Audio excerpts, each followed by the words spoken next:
বাবার উৎসাহ, সায়ন্তন দাসের সান্নিধ্য আর আইডল ম্যাগনাস কার্লসেনের ট্যাকটিক্স, এই তিনের ভরসাতেই এবার বিশ্ব যুব দাবায় প্রথমবার নামছে কলকাতার আরণ্যক ঘোষ। ম্যাগনাস কার্লসেনের অন্ধ ভক্ত, তাই বিশ্ব চ্যাম্পিয়নশিপের সব ম্যাচই ফলো করেছে আরণ্যক। এবার তার লক্ষ্য কার্লসেনের স্পেশাল স্ট্র্যাটেজি বিশ্ব যুব দাবায় কাজে লাগানো। ডিসেম্বরের 18 থেকে 29 এবারের বিশ্ব যুব দাবার আসর সংযুক্ত আরব আমিরশাহিতে। আল আইন বিশ্ববিদ্যালয় ক্যাম্পাসে 96টি দেশ থেকে সব মিলিয়ে অংশ নিচ্ছে 1600 খুদে দাবারু। 16 বছর পর্যন্ত বিভাগে রয়েছে সায়ন্তন দাস। অনূর্ধ্ব 10 বিভাগে ভারতের 5 জনের দলে বাংলার একমাত্র দাবারু আরণ্যক।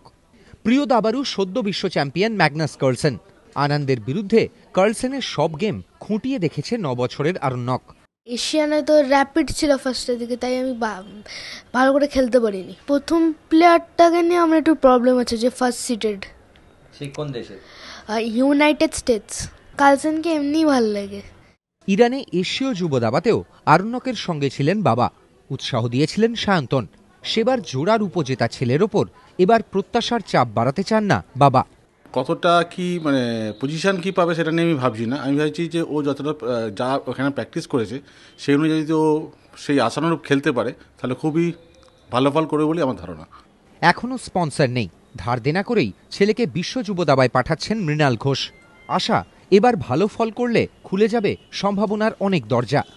প্রদীপ্ত গোস্বামী, এবিপি আনন্দ, কলকাতা।